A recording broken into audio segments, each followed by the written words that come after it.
ذکر ہوا. اب اگلی آیت میں پوری انسانیت سے اللہ تعالیٰ نے ایک عہد لیا تھا، اس کا تذکرہ.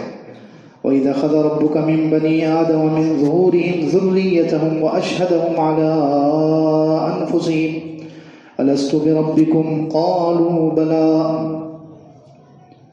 جب لیا آپ کے رب نے، اللہ کے رسول صلی اللہ علیہ وسلم سے اللہ تعالیٰ فرما رہے ہیں وَإِذْ أَخَذَ رَبُّكَ، جب لیا آپ کے رب نے تمام بنی آدم علیہ السلام کی اولاد سے، جو ان کی پیٹوں میں ان کی ذریت تھی، ان کی نسل تھی، سب سے اللہ تعالیٰ نے عہد لیا اور ان کو خود اپنے خلاف گواہ بنایا کہ کیا میں تمہارا رب نہیں ہوں. یہ عالم ارواح میں یہ عہد لیا گیا.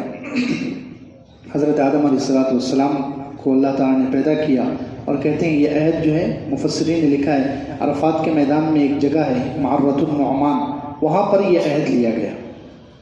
عرفات کا میدان بہت مقبولیت کی جگہ ہے، وہاں حضرت آدم علیہ السلام کی توبہ بھی اسی جگہ قبول ہوئی تھی، اور سارے انسان جو ہے حج کے موقع پر وہیں جمع ہو کر دعا کرتے ہیں اور وہ دعا قبول ہوتی ہے. اللہ تعالیٰ کو عرفے کا دن بہت پسند ہے اور شیطان کو بہت ناپسند ہے. تو خیر اسی میدان میں ایک جگہ میں معرۃ النعمان ایک چھوٹی سی جگہ ہے، وہاں پر سارے انسانوں سے کیسے عہد لیا؟ حضرت آدم علیہ السلام کی پشت پر، پیٹھ پر دائیں طرف اللہ تعالیٰ نے اپنا ہاتھ مارا، قدرت والا ہاتھ. اللہ تعالیٰ کی ذات ہمارے جیسے ہاتھوں سے پاک ہے، اللہ تعالیٰ کی ذات ہمارے جیسے ہاتھوں سے پاک ہے. وہ کیسے مارا وہ اللہ ہی بہتر جانتے ہیں اس کی کیفیت کیا تھی. بس قدرت والا ہاتھ دائیں طرف مارا تو جتنے اصحاب الیمین تھے جنتی لوگ سب کے سب سامنے آ گئے، سب کی روحیں کامثال الذر، ذرات کی شکل میں، چونٹیوں کی شکل میں، چھوٹی چھوٹی چونٹیوں کی شکل میں سب جنتی لوگ سامنے آ گئے. اب بائیں طرف اللہ تعالیٰ کا ہاتھ حضرت آدم علیہ السلام کی پشت کی بائیں طرف قدرت والا ہاتھ پڑا، تو اس سے پھر جتنے جہنمی اصحاب الشمال بائیں ہاتھ والے، یعنی جن کا نامہ اعمال قیامت کے دن الٹے ہاتھ میں دیا جائے گا، ان کی روحیں سب جمع ہو گئی. یعنی جتنے انسان ہیں حضرت آدم علیہ السلام سے لے کر قیامت تک، چاہے وہ مسلمان ہوں، کافر ہوں، کسی بھی مذہب پر ہوں، سارے انسانوں سے یہ عہد لیا گیا تھا. جنتی اور جہنمی جتنے ہیں سب سے سب کو جمع کیا. اب سوال بہت سارے لوگ آج کے زمانے میں ملحدین جو ہیں سوال کرتے ہیں کہ اتنی ساری روحیں، اتنے سارے انسان، کھربوں، پتہ نہیں اس کو گنتی نہیں ہو سکتی، اللہ ہی جانتا ہے. حضرت آدم علیہ السلام سے لے کر قیامت تک کتنے انسان، اتنے سارے انسان اتنی سی جگہ میں کیسے آ گئے؟ یہ آج کے زمانے کے لوگ اعتراض کرتے ہیں. یاد رکھیں آج کل جو ہے اللہ تعالیٰ نے یہ سائنس کی وجہ سے بہت ساری چیزوں کو سمجھنا آسان کر دیا ہے. قرآن کی بہت ساری آیتوں کو، اللہ کے رسول صلی اللہ علیہ وسلم کی حدیثوں کو سمجھنا آج کے زمانے کے لوگوں کے لیے یہ ترقی کی وجہ سے آسان ہو گیا. تو آج کے زمانے میں سائنس نے جو بہت ساری چیزیں ایجاد کی ہے، بہت ساری چیزیں سائنس کو ذریعہ بنا کر اللہ تعالیٰ نے نکالی ہے دنیا میں. تو اس میں سے ایک چیز جو ہے انہوں نے نکالی ہے ڈی این اے. انسان کا ڈی این اے ہوتا ہے، سب نے سنا ہوگا ڈی این اے کرتے ہیں. تو ڈی این اے یہ جو ہے معلومات کا خزانہ ہے. ڈی این اے جو کیا جاتا ہے یہ معلومات کا خزانہ ہے. اس کے اندر ہزاروں قسم کی انسان کے بارے میں معلومات ہیں. تو کہتے ہیں یہ جو ڈی این اے انسانوں نے نکالا ہے، تو یہ جو جنہوں نے سائنسدانوں نے نکالا، آج کے محققین، مفکرین، ان کا یہ تجزیہ، ان کا یہ خیال ہے کہ وہ ڈی این اے پوری مخلوق کا، یا پورے جاندار جتنے ہیں، تقریباً جاندار مخلوق جتنے انسان کو ملا کر، انسان بھی اور جتنے جاندار ہیں، اڑنے والے، تیرنے والے جانور، 2 پیروں پر، 4 پیروں پر چلنے والے، رینگنے والے، جتنے جاندار ہیں وہ تقریباً 1000 ملین ہیں. پورے 1000 ملین ہیں. اگر یہ 1000 ملین جاندار ہے، اس میں انسان بھی ہے اور ساری جاندار مخلوق جس کے اندر جان ہے، سب مخلوقات کی معلومات ڈی این اے کی شکل میں جمع کی جائے، سب کے بارے میں ڈیٹیل، تفصیلات سب کی معلومات ڈی این اے کی شکل میں اگر جمع کی جائے تو کہتے ہیں ایک چمچے میں آ جائے گی. کس میں آ جائے گی؟ ایک چمچے میں آ جائے گا.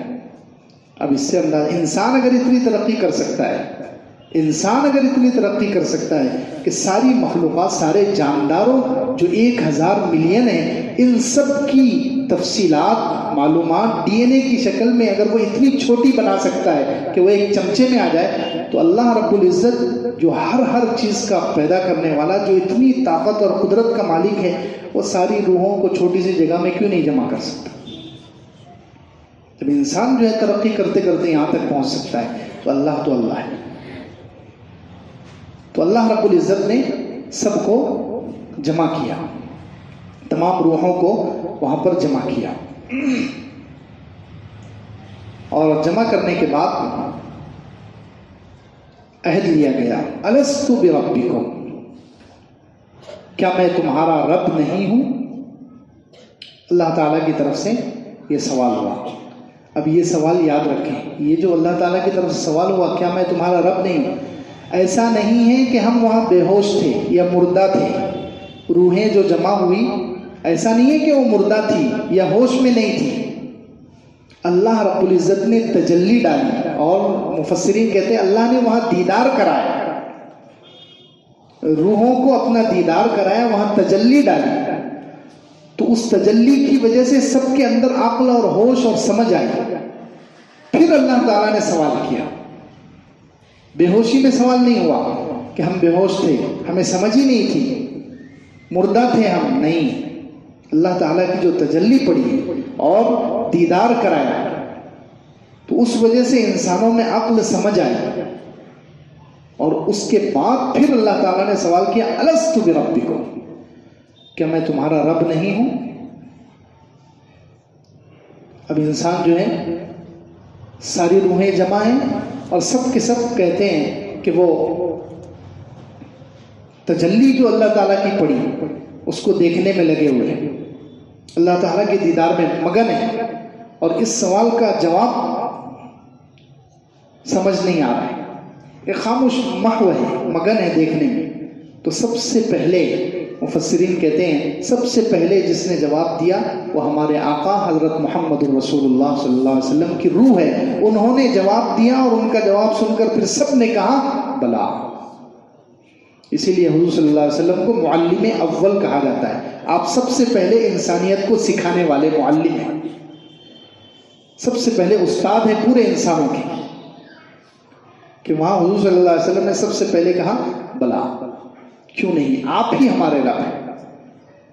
تو پھر سارے انسانوں نے بھی کہا بلا، آپ ہی ہمارے رب. یعنی حضور صلی اللہ علیہ وسلم معلم اول ٹھہرے، سارے انسانوں کو سکھلانے والے سب سے پہلے معلم کون ہیں؟ ہمارے نبی حضرت محمد رسول اللہ صلی اللہ علیہ وسلم.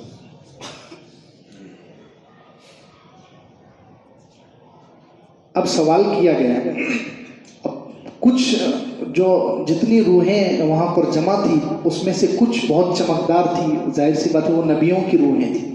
حضرت آدم علیہ السلام نے دیکھا تو حضرت آدم علیہ السلام کو تعجب ہوا کہ یہ لوگ اتنے چمکدار کیسے ہیں، یہ کون ہیں؟ اللہ تعالیٰ سے انہوں نے سوال کیا، یہ حدیثوں میں. تو اللہ رب العزت نے جواب دیا یہ سب کے سب نبی ہیں، آپ کی اولاد میں سے جو نبی آنے والے ہیں ان کی روحیں زیادہ چمک رہی. ان نبیوں میں بھی ایک کچھ زیادہ ہی چمک رہے تھے، کچھ زیادہ ہی ان کے اندر روشنی تھی. تو حضرت آدم علیہ السلام نے سوال کیا یہ کون ہے؟ تو اللہ رب العزت نے کہا آپ کی ذریت میں، آپ کی نسل میں آئندہ بہت زمانے کے بعد ایک نبی آئیں گے، وہ داؤد علیہ السلام تھے. کون تھے وہ؟ داؤد علیہ السلام. تو اب حضرت آدم علیہ السلام نے، یہ حدیث میں ہے یہ تفصیل. تو حضرت آدم علیہ السلام نے پوچھا کہ اللہ کم جعلت عمرہ، آپ نے ان کی عمر کتنی رکھی ہے؟ تو اللہ رب العزت نے کہا کہ 60 سال. کتنے سال؟ 60 سال. تو حضرت آدم علیہ السلام جوش میں تھے، خوش تھے ان کو دیکھ کر. تو کہا میرے 40 ان کو دے دو، 100 پورے کر دو. میرے 40 ان کو دے دو، 100 پورے کر دو. اب دے تو دیے لیکن بھول گئے. حضرت آدم علیہ السلام نے دے دیے اور بھول گئے. جب دنیا میں آئے حضرت آدم علیہ السلام اور ان کی عمر اللہ تعالیٰ کی طرف سے طے تھی 1000 میں سے 40 چلے گئے، کتنے بچے؟ 960۔ اب 960 سال کی عمر میں ملک الموت آ گئے۔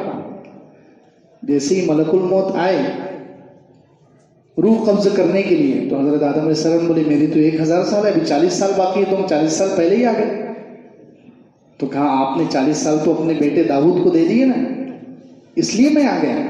تو حضرت آدم علیہ السلام بھول گئے، حدیثوں میں انہوں نے انکار کر دیا کہ نہیں، آدم علیہ السلام بھول گئے اس لیے ان کی ذریت اور ان کی اولاد بھی بھولے گی۔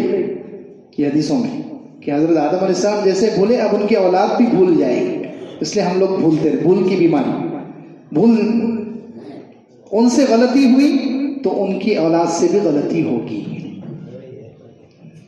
تو خیر یہ عہد لیا گیا، الست بربکم، کیا میں تمہارا رب نہیں ہوں؟ اب کچھ لوگ یہ اعتراض کرتے ہیں، کچھ ملحدین آج کے زمانے کے، وہ یہ کہتے ہیں کہ یہ عہد ہم کو یاد ہی نہیں ہے، یہ عہد ہم کو یاد نہیں ہے۔ ہم میں سے بھی کوئی نہیں کہہ سکتا کہ مجھے یاد ہے، یاد نہیں ہے۔ وہ کہتے ہیں کہ یاد نہیں ہے اس کا مطلب وہ عہد ہوا ہی نہیں، نعوذ باللہ۔ وہ کہتے ہیں ہم کو یاد نہیں ہے اس کا مطلب اللہ نے وہ عہد لیا ہی نہیں ہے، تو اس کا مطلب وہ قرآن کی آیت کو غلط بتلاتے ہیں، قرآن کی آیت کو غلط ٹھہراتے ہیں کہ قرآن کی آیت میں جو اللہ تعالیٰ کہہ رہے ہیں میں نے عہد لیا، تو نعوذ باللہ یہ غلط آیت ہے، ہم سے عہد لیا ہی نہیں کیونکہ ہمیں یاد نہیں ہے۔ تو یاد رکھیں اس کا جواب یہ ہے کہ بہت ساری چیزیں انسان کو یاد نہیں رہتی، ہوتی ہیں لیکن یاد نہیں رہتی، انسان اس کو مانتا ہے۔ جیسے ہم سب ماں کے پیٹ میں 9 مہینے تھے، کسی کو یاد ہے؟ تو مانتے ہیں کہ نہیں مانتے؟ کوئی یہ کہتا ہے کہ نہیں مجھے یاد نہیں ہے ماں کے پیٹ میں کیسے میں 9 مہینے گزارے اس لیے میں نہیں مانتا، تو آپ کیا کہیں گے؟ اس کو بیوقوف کہیں گے۔ یاد کسی کو ہے ماں کے پیٹ کا ایک دن بھی کسی کو یاد ہے؟ کسی کو نہیں یاد ہے۔ لیکن جب دنیا میں آ کر قرائن دیکھتا ہے، اپنی علامتیں دیکھتا ہے، دلیلیں دیکھتا ہے، تو سمجھ جاتا ہے کہ نہیں میں بھی ماں کے پیٹ سے ہو کر آیا۔ جب بالغ ہونے کے بعد وہ قرائن دیکھتا ہے، نشانیاں دیکھتا ہے، دلیلیں دیکھتا ہے، تو سمجھ میں آتا ہے۔ اسی طریقے سے جب پیدا ہوا، پیدا ہونے کے بعد ماں باپ نے ہمارے لیے تکلیفیں اٹھائی، کتنی رات ماں باپ ہمارے لیے جاگے، ہم میں سے کسی کو یاد ہے؟ تو مانتے ہی نہیں مانتے ماں باپ، سب مانتے ہیں کہ ماں باپ نے ہمارے لیے قربانیاں دی ہیں۔ کوئی نہیں کہتا کہ کوئی ویڈیو بتاؤ ہمیں، کوئی ویڈیو پروف بتاؤ کہ آپ ہمارے لیے اتنی رات جاگے، جب میں مانوں گا کہ تم نے میرے لیے قربانی دی ہے۔ نہیں، سب مانتے ہیں کہ ماں باپ نے ہمارے لیے قربانی دی ہے۔ بچپن میں ہم روتے تھے، پتہ نہیں کتنی مرتبہ ہم نے رات میں پیشاب پاخانہ اور کیا کیا غلاظتیں کی ہیں، ماں باپ نے صاف کی، سب مانتے ہیں، حالانکہ یاد نہیں ہے ہمیں۔ ایسی کتنی چیزیں ہیں جو انسان کو یاد نہیں رہتی، لیکن انسان اس کو مانتا ہے۔ تو یہ یاد نہیں ہونا علامت نہیں ہے۔ بہت سارے لوگ ایسے ہیں، حضرت علی رضی اللہ عنہ کہتے تھے مجھے یاد ہے، حضرت سہل بن عبداللہ تستری ایک بزرگ تھے، وہ کہتے تھے مجھے یاد ہے، ذوالنون مصری رحمۃ اللہ علیہ کہتے تھے مجھے یاد ہے۔ بہت سارے لوگ تھے جو کہتے تھے کہ مجھے یاد ہے وہ عہد۔ تو یاد ہونا ضروری نہیں ہے۔ اس کا فائدہ کیا ہوا؟ اس کا فائدہ جو ہے نا، وہ عہد اللہ تعالیٰ نے لے لیا، عہد لینے سے مقصود کیا تھا اللہ تعالیٰ کا؟ فائدہ کیا تھا اس کا؟ یاد رکھنا یہ اصل مقصود نہیں تھا، مقصود یہ تھا کہ انسان کی روح میں اور اس کی فطرت میں توحید کا بیج ڈال دیا جائے، اصل یہ تھا۔ عہد کیوں لیا گیا؟ وہ عہد لینے کی وجہ سے ہر انسان کی فطرت میں اللہ کو ایک ماننے کا بیج آ گیا، توحید کا بیج۔ اس عہد کی وجہ سے ہر انسان کی فطرت میں اللہ کو ایک ماننا، توحید، یہ ہر انسان کی فطرت میں آ گیا۔ حدیث میں کہا گیا کل مولود یولد علی الفطرہ، ہر بچہ فطرت پر پیدا ہوتا ہے، فطرت اسلام پر، یعنی اللہ کو ایک ماننا، توحید اور شریعت، اسلام، دین، صحیح دین پر ہر بچہ پیدا ہوتا ہے، لیکن ماحول اس کو خراب کر دیتا ہے۔ فَأَبَوَاهُ يُحَوِّدَانِهِ أَوْ يُنَصِّرَانِهِ أَوْ يُمَجِّسَانِهِ أَوْ كَمَا قَالَ عَلَيْهِ الصَّلَاةُ۔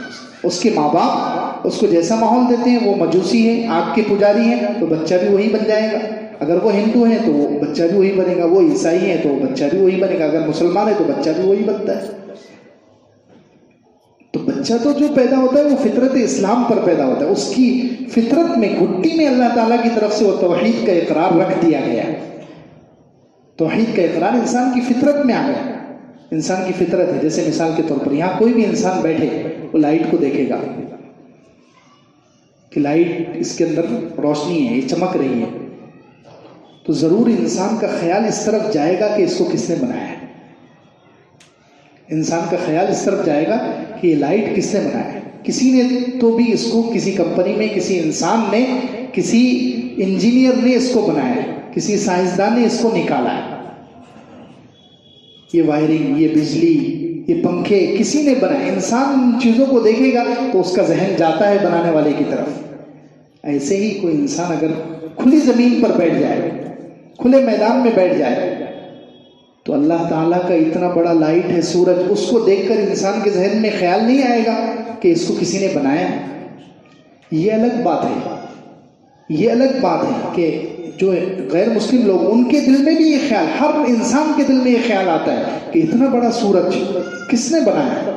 لیکن اکثر لوگ اس کو اگنور, نظر انداز کر دیتے ہیں, اس خیال کو چھوڑ دیتے ہیں, اس خیال پر تحقیق کر کے آگے نہیں بڑھتے. اللہ تعالیٰ کی طرف سے خیال سب کو آتا ہے کہ یار یہ کس نے بنایا, اتنا بڑا آسمان, سورج, چاند, ستارے, سیارے, زمین آسمان کا نظام, خود اپنے اندر کا نظام. ہر انسان کے دل میں خیال آتا ہے, لیکن انسان اس کو, بہت کم لوگ ہیں جو اس خیال کو آگے بڑھاتے ہیں, اس خیال پر ریسرچ کرتے ہیں, تحقیق کرتے ہیں, اور پھر وہ منزل تک پہنچ جاتے ہیں.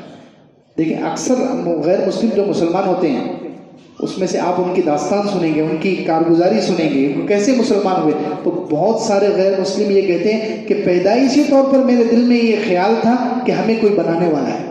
اب بتائیے اس کو کس نے بتایا؟ کسی نے نہیں بتایا, لیکن فطری طور پر وہ کہتے ہیں میرے اندر سے سوال اٹھتا تھا کہ کسی نے بنایا ہے, کسی نے آسمان بنایا, کسی نے زمین بنائی ہے, کسی نے سورج بنایا.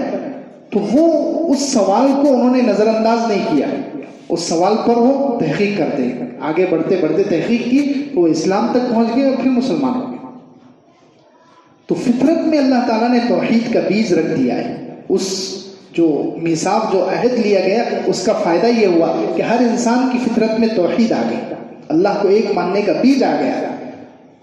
انسان اگر اس بیج کو پرورش اور پروان چڑھائے گا تو وہ بیج بڑھے گا اور اس کو توحید مل جائے گی, اسلام مل جائے گی. لیکن اگر وہ اس بیج کو خراب کر دے برے ماحول کی وجہ سے, تو پھر کچھ بھی نہیں ہوگا.